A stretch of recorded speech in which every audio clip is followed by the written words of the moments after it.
أعوذ بالله من الشيطان الرجيم. بسم الله الرحمن الرحيم. لو أنزلنا هذا القرآن على جبل لرأيته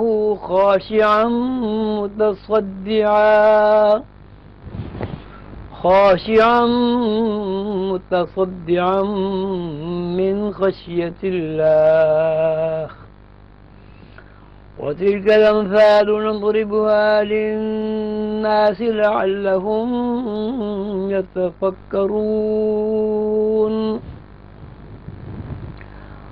والله الذي لا إله إلا هو عالم الغيب والشهادة هو الرحمن الرحيم. والله الذي لا إله إلا هو الملك القدوس السلام المؤمن المهيمن العزيز الجبار المتكبر. سبحان الله عما يشركون. والله الخالق البارئ المصور له الأسماء الحسنى يسبح له ما في السماوات والأرض وهو العزيز الحكيم. صدق الله مولانا العظيم وصدق رسوله النبي الكريم. والصلاة والسلام على شاهد المرسلين. حاضرین مجلس، قابل عزت و احترام میرے بزرگوں، میرے بھائیوں اور میرے بیٹوں، اللہ تعالی آپ سب کو خوش رکھے۔ السلام علیکم ورحمۃ اللہ۔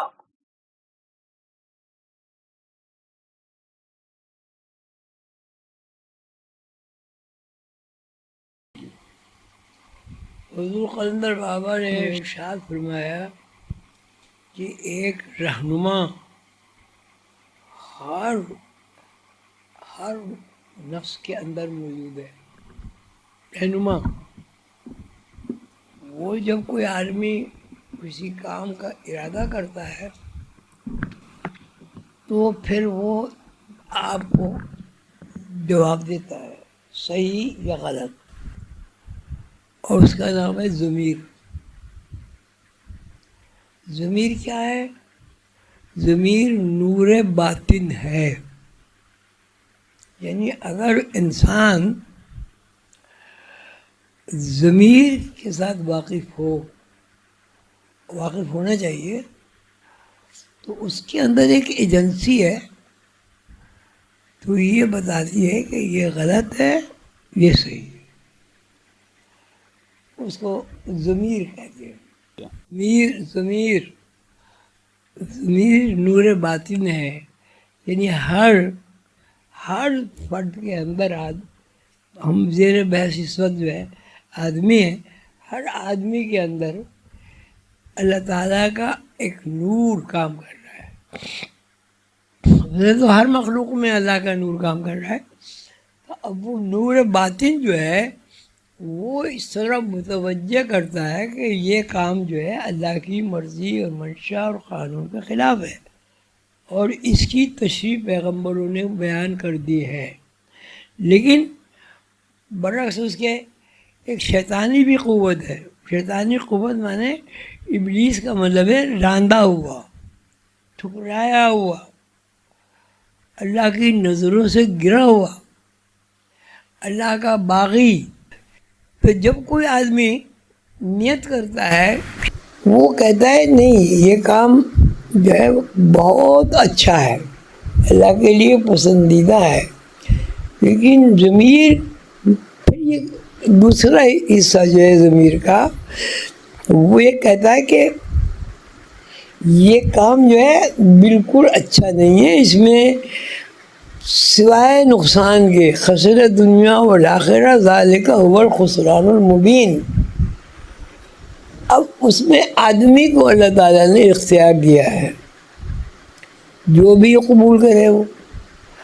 اب جب وہ ضمیر کی آواز کی تعمیل کرتا ہے اللہ کے شان میں اور اللہ کے بنائے ہوئے قانون میں جو پیغمبروں اس کے ذریعے اللہ نے عام کیے ہیں، تو وہ ضمیر مطمئن ہوتا ہے، اور اس کے خلاف اگر وہ کرتا ہے تو پھر ضمیر جو ہے وہ ناخوش ہوتا ہے، اس لیے کہ بندے نے جس کو اللہ تعالیٰ نے اختیار دیا ہے قبول کرنے یا نہ کرنے کا، وہ شیطان کی پیروی کی اور اللہ کے نظام کو نظر انداز کر دیا۔ قرآن کریم میں اللہ تعالیٰ کا ارشاد ہے وما ادراک ما علیین وما ادراک ما سجیین۔ آپ کیا سمجھے؟ حضور پاک صلی اللہ علیہ وسلم سے اللہ تعالیٰ مخاطب ہے، آپ کیا سمجھے علیین کیا ہے، اعلیٰ مرتبہ کیا ہے، اللہ کی پسندیدہ، اللہ کے پسندیدہ اعمال کون سے ہیں؟ وما ادراک ما سجیین، اور کچھ اعمال ایسے ہیں جو اعلیٰ الفاظ کی بجائے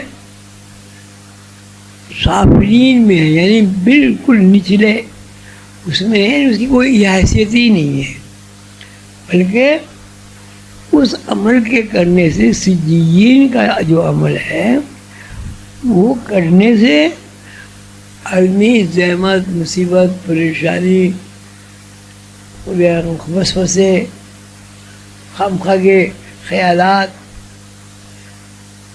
اور دوسرے حصے میں آدمی کے اندر اطمینان قلب ہوتا ہے۔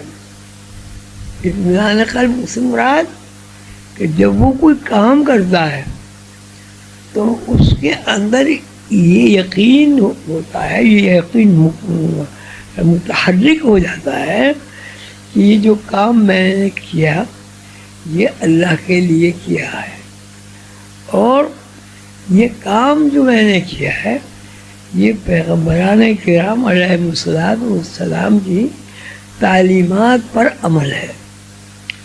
تو یہ دو زون بن گئے، ایک علیین، ایک سجیین۔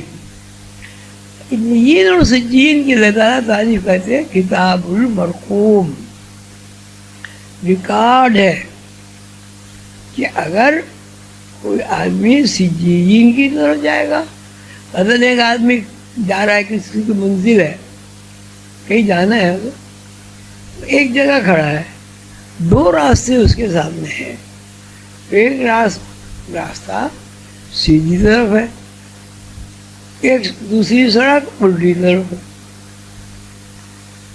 تو ایک راستے پر چلنا دشوار اس لیے ہے کہ اس میں خطرات ہیں، گڈھے ہیں، کانٹے ہیں، حشرات الارض ہے، یعنی ہر وہ شے ہے اس میں جو تکلیف کا باعث بنتی ہے، اس کو کہتے ہیں سجیے۔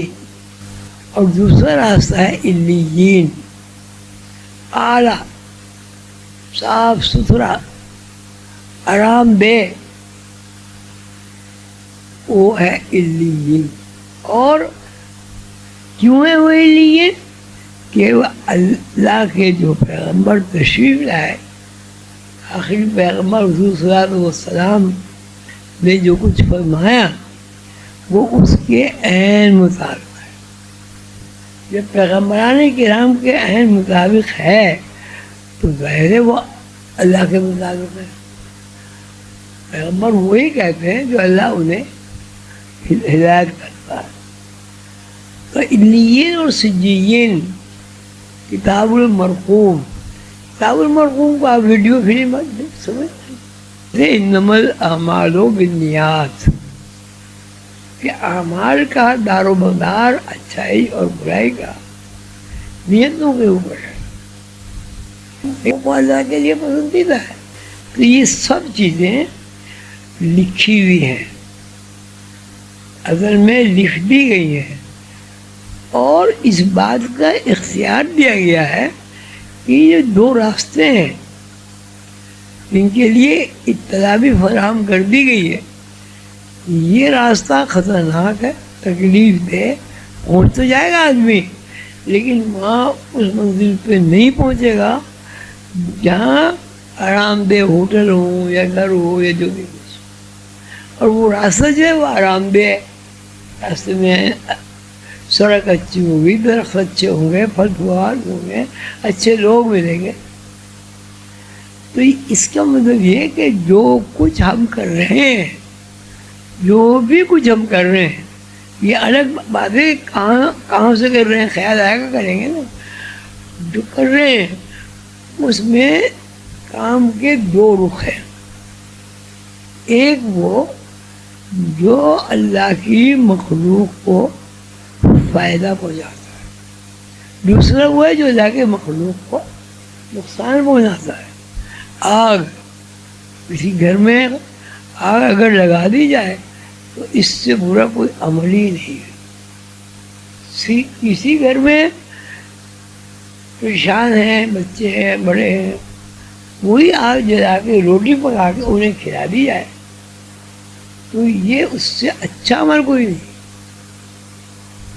استعمال جو ہے، استعمال خلیق اللہ کی،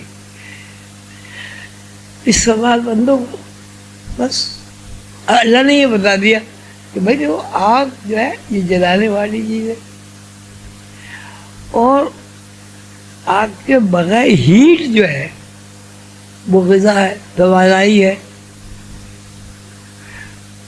یہ جو ہم کھانا کھاتے ہیں، پکاتے ہیں، پکنے میں کیا چیز ہے، کیا چیز ہے؟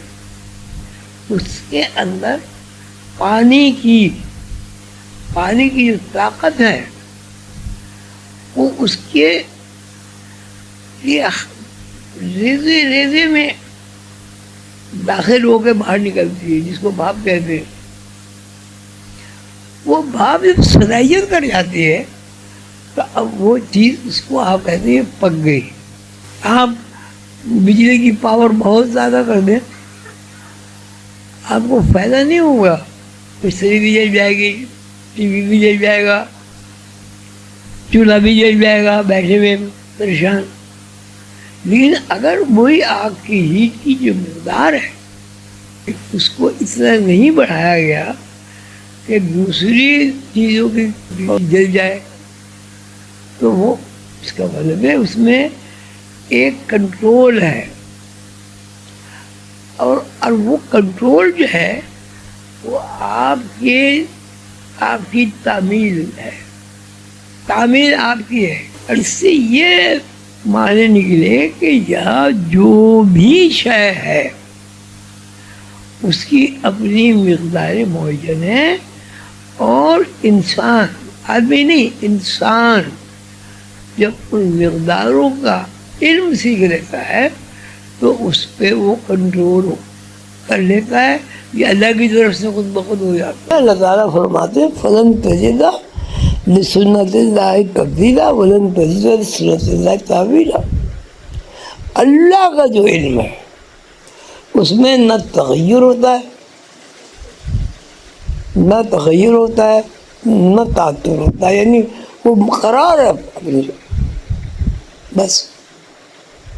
مادرا کا ماہرین، مادرا کا مقصدین، دونوں علم جو تباہی اور بربادی کا پیش خیمہ ہے، اور وہ علم جو جنت میں جانے کا پیش خیمہ ہے، تو مقصد یہ ہے کہ اب دو علوم آپ کے سامنے، ایک یہ رحمانی علوم ہے اور ایک شیطانی علوم ہے۔ شیطانی علوم کو استدراج کہتے ہیں۔ وہ علم ہے جو شیطان نے جس علم کے ہوتے ہوئے اللہ تعالیٰ کے سامنے گستاخی کی، بحث کی، حجت کی، یہ کہا کہ نہیں میں اس کو بہکا کے دکھاؤں گا آدھوں کو۔ اللہ نے فرمایا کہ جو میرے بندے ہوں اتنی بات نہیں سنیں گے۔ اللہ تعالیٰ آپ سب کو خوش رکھے۔ میں آپ سب حضرات کو سلام کرتا ہوں اور وہاں تمام میرے بزرگ کی خدمت میں میرا سلام عرض کریں اور میرے لیے دعا کریں۔ اللہ تعالیٰ آپ سب کو خوش رکھے۔ جتنے یہاں بزرگ ہیں سب کو سلام، اور جو کچھ میرے مرشد نے، میرے گرو نے مجھے سکھایا ہے وہ میں اللہ کی تمام مخلوق انسان کو جہاں تک ممکن ہو پہنچا سکوں۔ آمین یا رب العالمین۔